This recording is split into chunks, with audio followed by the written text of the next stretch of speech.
Hello everyone. उम्मीद करती हूँ आपने मेरा लास्ट वीडियो देखा होगा और पसंद भी आया होगा और आपने शायद मन भी बना लिया होगा कि मुझे ये सीरीज कंटिन्यू देखना है और कैनवा को अपने लाइफस्टाइल में इन्वॉल्व करना है, क्योंकि पोस्ट बनाना और वीडियो एडिटिंग करना आज के लाइफस्टाइल के लिए इम्पोर्टेंट हो गया है। तो चलो आज के वीडियो में हम देखते हैं सबसे पहले प्रेजेंटेशन। हमारा जो लास्ट वीडियो में हमने देखा था डैशबोर्ड, ठीक है। इस वीडियो में हम देखेंगे प्रेजेंटेशन हम किस तरह रेडी करते हैं। प्रेजेंटेशन एक ऐसी चीज है, अगर आप आपकी खुद की कंपनी है या आप कॉलेज स्टूडेंट हो या टीचर हो या कोई भी फील्ड में हो, अगर आपको प्रेजेंटेशन बनाना है तो आपको प्रेजेंटेशन बहुत स्मार्टली वर्क करे और बहुत अच्छा दिखे, इस तरह से आपको प्रेजेंट करना होता है। प्रेजेंटेशन मतलब जब 5-6 पेजेस या उससे ज्यादा पेजेस का हमको यूज करना होता है तब हम उसको प्रेजेंटेशन में काउंट। ये है टेम्पलेट। टेम्पलेट मतलब कि जितनी वीडियोस आपको या जितनी डिजाइन्स आपको चाहिए वो यहाँ पे टेम्पलेट्स में मिलेगी। और एलिमेंट मतलब कि आपको जो टेम्पलेट्स चाहिए, टेम्पलेट्स के अंदर जितने भी एलिमेंट्स चाहिए वो आपको यहाँ एलिमेंट में मिलेंगे। धीरे धीरे एक एक टॉपिक हम कवर करते जाएंगे और साथ साथ में हम जो जो वीडियो एडिटिंग हो या पोस्ट हो या फिर प्रेजेंटेशन हो, साथ साथ में साइड में जितने भी यहाँ पे ऐप दिए हैं वो साथ साथ में सीखते जाएंगे। यहाँ पे अप्लाई ऑल 15 पेजेस दिया हुआ है। अप्लाई ऑल 15 पेजेस मतलब कि आपको अगर यहाँ पे 15 पेजेस दिए गए हैं, अगर आपको सेम कलर सेम कॉम्बिनेशन चाहिए तो आप अप्लाई ऑल पेजेस पे क्लिक करोगे। अगर आपको पर्टिकुलर सिंगल पेज चाहिए तो आप इस सिंगल पेज पे अगर क्लिक करोगे तो ये सिंगल पेज ही आपका यूज होगा, पर ये प्रेजेंटेशन में नहीं कहलाएगा। फिर साथ में आपको अपनी खुद की क्रिएटिविटी करना होगा।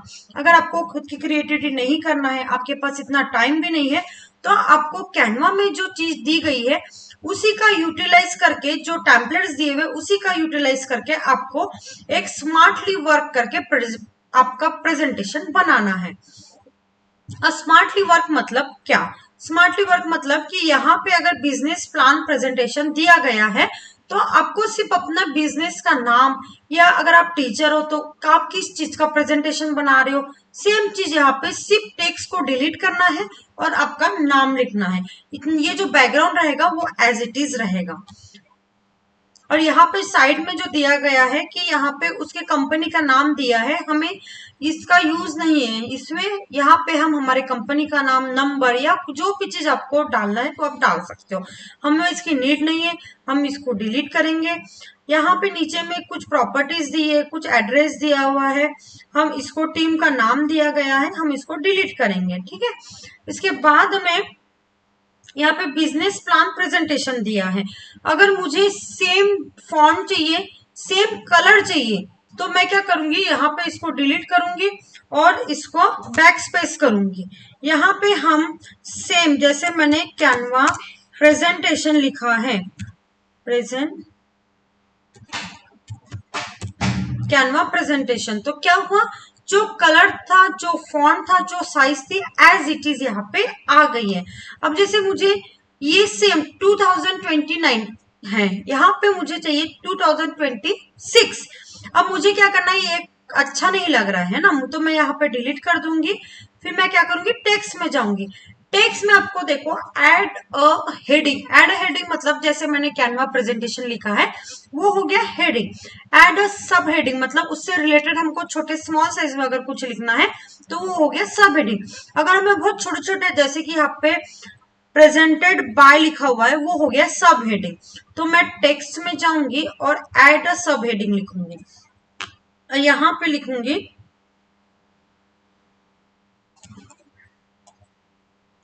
2026। ये क्या होगा, मेरा सब हेडिंग। अब यहाँ देखो, यहाँ पे जो फॉन्ट था वो सब चेंज हो जाए, क्यों? क्योंकि मैंने उसको डिलीट किया था। अगर मुझे सेम चाहिए तो मैं इसी बॉक्स के अंदर इसको हटा के फिर उसको सेम फॉन्ट आ जाएगा। ठीक है, ये बन गया मेरा फर्स्ट पेज। सेकेंड पेज में मैं जाऊंगी, यहाँ पे लिखा है टेबल ऑफ कंटेंट। सेम चीज है, अगर मुझे सेम साइज सेम फॉन्ट चाहिए तो मैं टेबल ऑफ कंटेंट को यही से हटा के यहाँ से ये जो बॉक्स ब्लू कलर हो गया है उसको मैं बैक स्पेस करूंगी तो डिलीट हो जाएगा, और मैं अगर उसमें कुछ टाइप करूंगी, अपने कंटेंट का नाम अगर पर्टिकुलर कुछ देना है तो मैं उसमें लिखूंगी। सेम चीज है यहाँ पे, अगर मैं टेबल में कंटेंट, उस प्रेजेंटेशन में क्या क्या कंटेंट डालना चाहूंगी वो कंटेंट मेरे इसमें ऐड ऑन करना होगा। जैसे कि मैं मतलब कैनवा में मैं वीडियो एडिटिंग सिखाऊंगी, प्रेजेंटेशन सिखाऊंगी, मेरे जो जो टॉपिक है वो टॉपिक मैं यहाँ पे कवर करूंगी। जैसे कि मुझे यहाँ पे लिखना है Canva topics, Canva topics, okay. अब धीरे धीरे सेम प्रोसेस में हमें ऐसे ही करना है। अगर यहाँ पे सेम कंटेंट आपके प्रेजेंटेशन से रिलेटेड आपको टॉपिक डालना है, अगर मुझे फोटो डालना है ना, अब क्या हो गया प्रेजेंटेशन में सिर्फ टेक्स्ट टेक्स्ट और टेक्स्ट ही दिख रहा है, और मुझे क्या करना है कि मुझे एक छोटी सी सुंदर सी फोटो डालना है मेरे प्रेजेंटेशन से रिलेटेड। अगर जैसे मुझे यहाँ पे प्रेजेंटेशन से रिलेटेड डालना है या खुद की फोटो डालना है या कंपनी की फोटो डालना है, आप कुछ भी यहाँ पे डाल सकते हो। अब फोटो कैसे आएगी, तो फोटो आएगी यहाँ पे अपलोड में जाओगे, अपलोड में जाने के बाद में अपलोड फाइल लिखा हुआ है यहाँ पे, है ना, ये रिकॉर्ड योरसेल्फ जो लिखा हुआ है कि अभी तक जितने मैंने मेरा प्रोजेक्ट जो था उससे रिलेटेड चीजें यहाँ पे शो होगी। अगर मुझे न्यू फाइल अपलोड करना है तो मैं अपलोड फाइल में जाऊंगी, डाउनलोड्स में जाऊंगी। अगर आपके पास कुछ फोटोज नहीं है तो उससे रिलेटेड आप क्या कर सकते हो, गूगल में जाके डाउनलोड कर सकते हो। उसके बाद में यहाँ पे आप कुछ भी क्लिक करोगे, जैसे मैंने ये इमेज क्लिक कर दी और यहाँ पे ओपन कर दी, तो ये हो गई है डाउनलोड। अब मैं इसको क्या करूंगी, ड्रैग करूंगी और कर दूंगी ड्रॉप, तो क्या होगा यहाँ पे वो इमेज सेट हो गई। अगर आपको ऐसा लग रहा है कि ये इमेज अच्छी नहीं लग रही है तो आप क्या करोगे, एलिमेंट में जाओगे, एलिमेंट में जाने के बाद में यहाँ पे ऑफिस सर्च करोगे। ऑफिस सर्च करने के बाद में यहाँ पे बहुत सारे ऑप्शंस आ गए। अब आपको क्या कंटेंट चाहिए उससे रिलेटेड आपको एलिमेंट डालना होगा। ऑफिस बैकग्राउंड लिखोगे, ऑफिस का बैकग्राउंड यहाँ पे आ गया। मैं जनरली रैंडम कोई भी पिक ले लेती हूँ, यहाँ पे यहाँ डाल देती हूँ, तो क्या हो गया, ये यहाँ सेट हो गया। अब ये क्या हो गया कि जो इमेज थी वो थोड़ी कट ऑफ हो गई है, तो मैं इसको डबल क्लिक करके, जब हमारी इमेज प्रॉपर सेट नहीं होती है तो हमें डबल क्लिक करके उसको सेट करना होता है और यहाँ पे करना होता है डन। ठीक है, अब हमारा टेक्स्ट भी हो गया है, हमारा इमेज हमने कैसे सेट किया है। हम फिर उसके बाद में हमारे जो बिजनेस है, हमारी जो कंपनी है, उसमें हम क्या क्या सर्विसेज देते हैं उससे रिलेटेड आपको लिखना होगा। उसके बाद में सेम जैसे जैसे जो जो आपका चीजें रहेगी, जो कंटेंट रहेगा, जो पिक्स रहेगी, आपको जैसे जैसे ऐड ऑन करना है वैसे वैसे आप डालते जाओगे। अब यहाँ पे देखो, यहाँ पे भी सेम चीजें है ना। यहाँ पे हम अगर जाते हैं एलिमेंट में जाओगे तो यहाँ पे चार्ट बार है ना, चार्ट बार अगर आ गया है तो यहाँ पे भी ऑप्शंस आपके पास बहुत सारे हैं, ये है ना। पहले फर्स्ट अपन यहाँ पे ले लेते हैं साइड में फिलहाल। ये जैसे यहाँ पे आए, ये कलरफुल है ना, क्योंकि इन्होंने थीम के हिसाब से ग्रीन लिया है।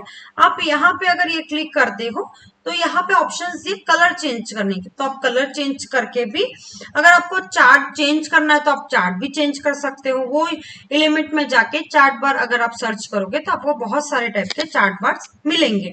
यहाँ पे आप कलर चेंज कर सकते हो, मुझे अब नीड नहीं है तो मैं इसको क्या करूंगी, फिलहाल कर दूंगी डिलीट। ऑलमोस्ट हमारा प्रेजेंटेशन रेडी हो गया है। यहाँ पे अपना लोगो डाल सकते हो, आपकी स्ट्रेटेजी डाल सकते हो। उसके बाद में फाइनलाइज आप कैसे करते हो, आपका इनकम सोर्स, या फिर आप किस टाइप का प्रेजेंट करोगे, आपकी फंडिंग डेट क्या है, आपका फोरकास्ट क्या है, आप कितने % मार्जिन देते हो, आपके कस्टमर की ग्रोथ क्या है। अब बहुत सारा अनलिमिटेड ऑप्शंस है, बस आपको ये फाइनल करना है कि हमारे पेजेस कितने रहने चाहिए। जितने पेजेस रहेंगे वो हिसाब से आपको अपना कंटेंट सेट करना होता है। अब यहाँ पर जैसे आपकी टीम है, टीम के हिसाब से आप अपना टीम में आपके कितने लोग हैं वो टीम के हिसाब से फोटो और उसकी पोस्ट क्या है वो डाल सकते हो। डिपेंड है, मैं बार बार वही बोल रही हूँ, प्रेजेंटेशन मतलब कि डिपेंड करता है कि आपको कितने पेजेस ऐड ऑन करना है, आपके पास कितना कंटेंट है, वो हिसाब से पेजेस क्रिएट होंगे। अब मेरा प्रेजेंटेशन तो रेडी हो गया है ना, मेरा कॉन्टेक्ट नंबर वगैरह सब मैंने डाल दिया है। अब मैं इसको क्या करूंगी, शेयर करूंगी। शेयर करने के समय ये ध्यान देना है कि जब हम इसको डाउनलोड करेंगे तो डाउनलोड करने के बाद में ये हमेशा पीडीएफ फॉर्म में आएगा, क्योंकि बहुत सारे पेजेस है, हम इसको जेपीजी में या पीएनजी में नहीं कर सकते। जब बहुत सारे कंटेंट रहता है, बहुत सारे पेजेस रहते हैं, तो हमको उसे पीडीएफ फॉर्म में डाउनलोड करना होता है। अगर हमको प्रिंट करना है उस पीडीएफ की, उस प्रेजेंटेशन की, तो हम पीडीएफ प्रिंट वाला ऑप्शन यूज करेंगे। ठीक है, अभी मैं सारे ऑप्शंस नहीं बताऊंगी, धीरे धीरे जैसे जैसे सीखते जाएंगे वैसे वैसे हम आपको ऑप्शंस भी बताते जाएंगे।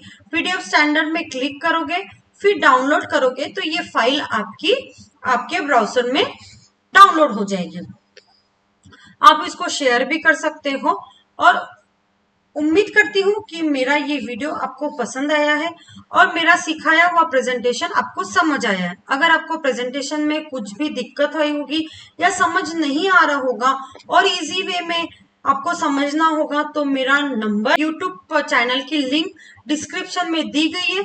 प्लीज आप मुझे कमेंट करें, आपके प्रॉब्लम्स उसमें शेयर करें, ताकि मैं आपके प्रॉब्लम का सोल्यूशन निकाल सकूं। थैंक यू, मिलते हैं नेक्स्ट वीडियो में।